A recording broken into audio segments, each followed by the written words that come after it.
Good morning student. आज हम पढ़ेंगे हिंदी का प्रैक्टिस सेट 5। पिछले 4 प्रैक्टिस सेट हम पढ़ चुके हैं। आज हमारा 5वां प्रैक्टिस सेट है। तो चलिए क्लास को शुरू करते हैं। क्लास शुरू करने से पहले जो हमने कल की क्लास में होमवर्क क्वेश्चन दिया था वह बताते हैं। कल की क्लास में क्वेश्चन था, जो होमवर्क का क्वेश्चन क्या था? होमवर्क का क्वेश्चन था कि तुलसीदास किसके शिष्य हैं? तो इसका आंसर हो जाएगा, इसका आंसर है बाबा बाबा नरहरिदास। नरहरिदास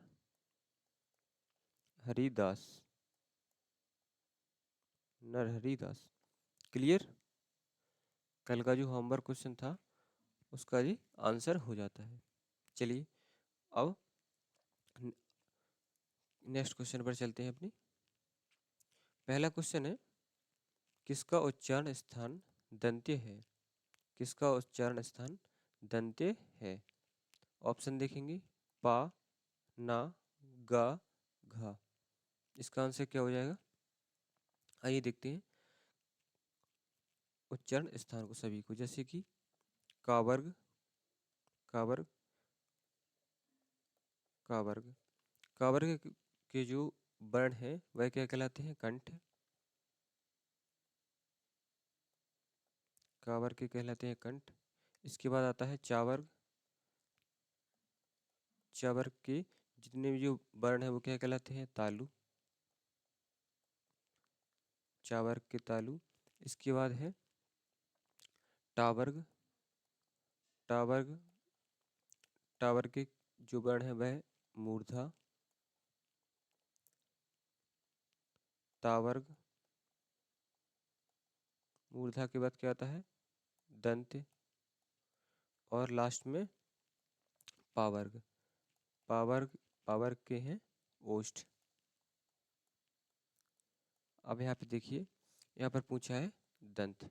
तो आइए देखते हैं ऑप्शन को। पावर्ग, पावर्ग तो ओष्ठ में है तो ये होगा नहीं। इसके बाद है गा। गा वर्ग किस में आ जाएगा? कंठ में, ये भी नहीं होगा। चा वर्ग, चा वर्ग क्या होता है? तालु, तो ये भी नहीं होगा। बचा क्या? ना, यानी कि ऑप्शन बी। Option B. यहाँ तक क्लियर? चलिए आगे देखते हैं। असम की राजभाषा कौन सी है? असम की राजभाषा कौन सी है? असमिया, काकबारक, बांग्ला या मणिपुरी? तो असम की जो राजभाषा है वह क्या है? Asamiya. Option A. Next question. Next question है, राष्ट्रीय अनुवाद मिशन कहाँ पर स्थित है? राष्ट्रीय अनुवाद मिशन कहाँ पर स्थित है? न्यू दिल्ली, कोलकाता, वाराणसी या मैसूर? तो इसका आंसर हो जाएगा option D. Option D Mysore. Option D Mysore. क्या हो जाएगा इसका answer? Option D Mysore. Clear? आगे देखेंगे। काकल्य वर्ण कौन सा है? यहाँ पर पूछा है काकल्य वर्ण कौन सा है? या, सा, हा या मा? इसका आंसर क्या हो जाएगा? ऑप्शन सी हा। ऑप्शन सी हा। Next question. नेक्स्ट क्वेश्चन है, जिसे कभी बुढ़ापा ना आए के लिए प्रयुक्त शब्द क्या है? जिसे कभी बुढ़ापा ना आए उसके लिए एक शब्द। अमर, अविनाशी, अवृद्ध या अजर? तो जिसे कभी बुढ़ापा ना आए उसे कहेंगे हम अजर। क्या कहेंगे? अजर। Option D. Next question. तत्सम तद्भव का असंगत युग्म है।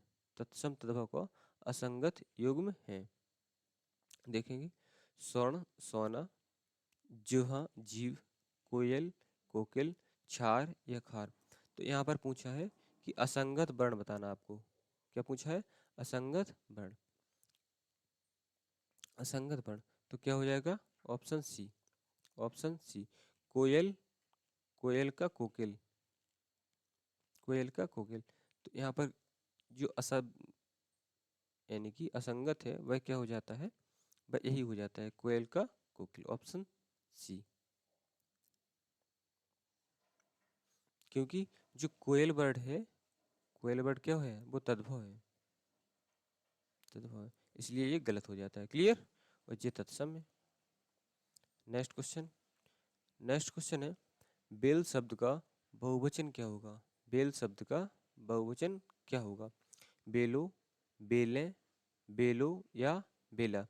तो इसका जो बहुवचन होगा वह होगा बेलें। वह क्या होगा? बेलें। Option B. Next question, next question है निम्नलिखित में से कौन सा विलोम युग्म सही है? यहाँ पर पूछा है सही है। यहाँ पर क्या पूछा है? सही है। यहाँ पर पूछा है सही है। चिरंतन का नासवर, दिवा का दिन, ज्योति का प्रकाश, तुच्छ का छोटा। तुच्छ का छोटा, तो इसका आंसर क्या हो जाएगा? Option A. Option A. Next, next है नायक का सही संधि विच्छेद क्या है? नायक का सही संधि विच्छेद क्या है? नौ धन अक, ने धन अक, ना धन अक या ने धन यक। तो इसका आंसर हो जाएगा नायक का नय धन अक। Option B. नेक्स्ट क्वेश्चन देखेंगे। नेक्स्ट क्वेश्चन है वाक्य जाल का संधि विच्छेद क्या होगा? ये इम्पोर्टेंट है, ये इम्पोर्टेंट हो जाता है। वाक्य जाल का संधि विच्छेद क्या होगा? इसका होगा बाग जाल, वाक्य जाल, वाक्य जाल या बाग जाल। तो इसका होगा वाक्य जाल। यहाँ पर हलंत लगा होता है, तो इस ऑप्शन में हलंत नहीं लगा कर देगा। एग्जामिनर क्या करेगा कि इस ऑप्शन में हलंत नहीं लगाएगा और इसमें एक हलंत लगा देगा, तो जिसमें कन्फ्यूजन होता है। तो आप ध्यान रखेंगे कि जो हलंत वाला होता है वही सही होता है। नेक्स्ट, नेक्स्ट है विभव के दो प्रकार कौन से हैं? विभव के दो प्रकार कौन से हैं? आलंबन उद्दीपन, स्थायी भाव संचारी, अनुभव या स्थायी, आलंबन या संचारी। तो इसका हो जाएगा विभव के क्या होते हैं? आलंबन और उद्दीपन। ऑप्शन ए आलंबन विभव और उद्दीपन विभव। नेक्स्ट क्वेश्चन, नेक्स्ट क्वेश्चन है हरिगीत का छंद में कितनी मात्राएं होती हैं? हरिगीत का छंद में कितनी मात्राएं होती हैं? 27, 24, 28 या 30। तो इसका आंसर हो जाएगा ऑप्शन सी। इसका आंसर क्या हो जाएगा? Option C 28।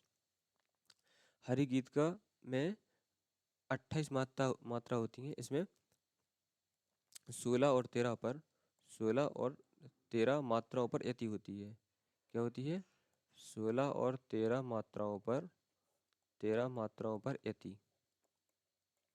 16 और 13 मात्राओं पर यति होती है। नेक्स्ट देखेंगे पढ़े फारसी बेचे तेल यह देखो कुदरत का खेल। इसका क्या अर्थ हो जाता है? शिक्षित होकर बेकार रहना, योग्यता होते हुए भी व्यवस्था के कारण निम्न स्तर का कार्य करना, या विद्या का अपमान करना, या फारसी पढ़े लोगों को प्राह तेल बेचना पड़ता है। तो इसका अर्थ क्या हो जाएगा? तो इसका अर्थ हो जाता है ऑप्शन बी, योग्यता होते हुए भी व्यवस्था के कारण निम्न स्तर का कार्य करना।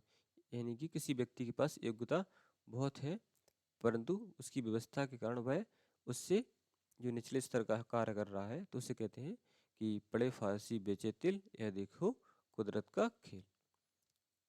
इसका आंसर हो जाता है ऑप्शन बी। नेक्स्ट देखेंगे। नेक्स्ट है शंकराचार्य किस बात के प्रवर्तक आचार्य माने जाते हैं? शंकराचार्य किस बात के प्रवर्तक आचार्य माने जाते हैं? अद्वैतवाद, विशिष्टाद्वैत, द्वैताद्वैत या द्वैताद्वैतवाद। तो इसका आंसर हो जाता है शंकर अद्वैतवाद। शंकर अद्वैतवाद माने जाते हैं प्रवर्तक। इसका आंसर हो जाएगा ऑप्शन ए। माधव द्वैताद्वैत के कौन होते हैं? माधवाचार्य। माधवाचार्य हैं वह द्वैताद्वैत मतलब द्वैताद्वैत के नहीं, द्वैतवाद के। ठीक है। और द्वैताद्वैत के हैं निम्बकाचार्य। निम्बकाचार्य द्वैताद्वैत के हैं निम्बकाचार्य और द्वैतवाद के हैं, यानी कि एक द्वैत के हैं माधव और द्वैताद्वैत हुए तो निम्बकाचार्य। इसके बाद देखेंगे विशिष्टाद्वैत के होते हैं रामानुजन, रामानुजाचार्य, रामानुजाचार्य।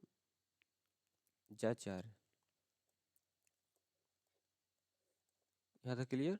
देखेंगे अद्वैतवाद शंकराचार्य, विशिष्टाद्वैत रामानुजाचार्य, द्वैताद्वैत द्वैताद्वैत निम्बाचार्य और द्वैतवाद ओनली द्वैतवाद के माधवाचार्य।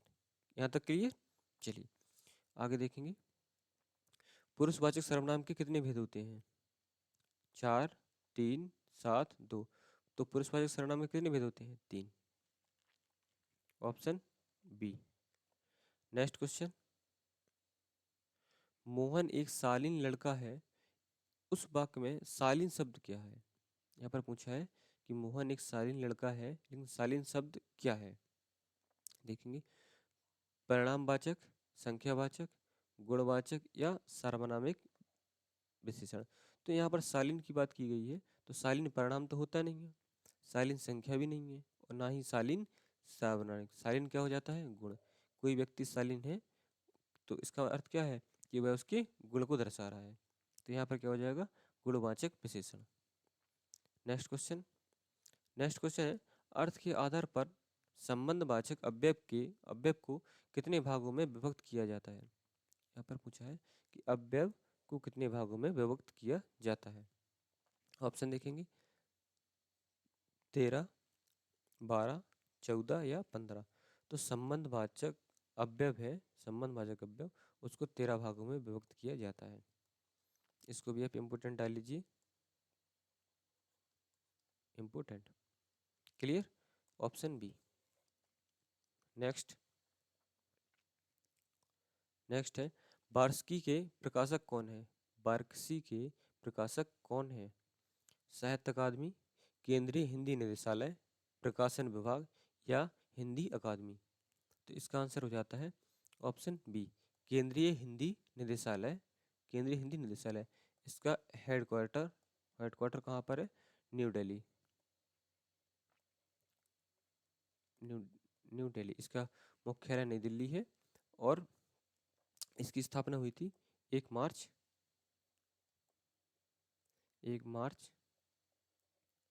1960। इसका आंसर हो जाएगा ऑप्शन बी। आंसर क्या हो जाएगा? Option B. Next question, Hindi में ध्वनियाँ कितने प्रकार की होती हैं? हिंदी में ध्वनियाँ कितने प्रकार की होती हैं? 4, 6, 8 या 2? यहाँ पर पूछा है कितने प्रकार की ध्वनियाँ होती हैं, तो 2 प्रकार की ध्वनियाँ होती हैं, 2 प्रकार की ध्वनियाँ होती हैं। नेक्स्ट क्वेश्चन, निरी शब्द का निरी का संधि विच्छेद इनमें से क्या होगा? यहाँ पर पूछा है कि निरी का संधि विच्छेद क्या होगा? निधन री, निधन इही, निरिधन इही या निर्धन ई? तो इसका आंसर हो जाएगा निधन ई। यहाँ पर विसर्ग लगा दो क्योंकि यहाँ पर विसर्ग संधि है। कौन संधि है? विसर्ग संधि। विसर्ग, यहाँ पर विसर्ग संधि है, तो इसका आंसर हो जाएगा निधन E. Option B, option B. Next question, तो चलिए यहाँ पर हमारे 20 क्वेश्चन समाप्त होते हैं। आपको 20 क्वेश्चन में से आपका कितना स्कोर आया है आपको बताना है। तो आज का जो होमवर्क क्वेश्चन है आपको बताना है कि अजात शत्रु, क्वेश्चन क्या है? अजात शत्रु, अजात शत्रु नाटक किसका है?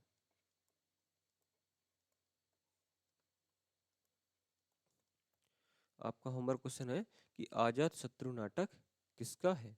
तो इसका आंसर आपको कमेंट करना है। साथ में ही आपका जो स्कोर है 20 क्वेश्चन में से आपके कितने सही है वह भी आपको कमेंट करना है। तो चलिए मिलते हैं कल की क्लास में। यदि आपका कोई डाउट है तो आप कमेंट करके पूछ सकते हैं। धन्यवाद।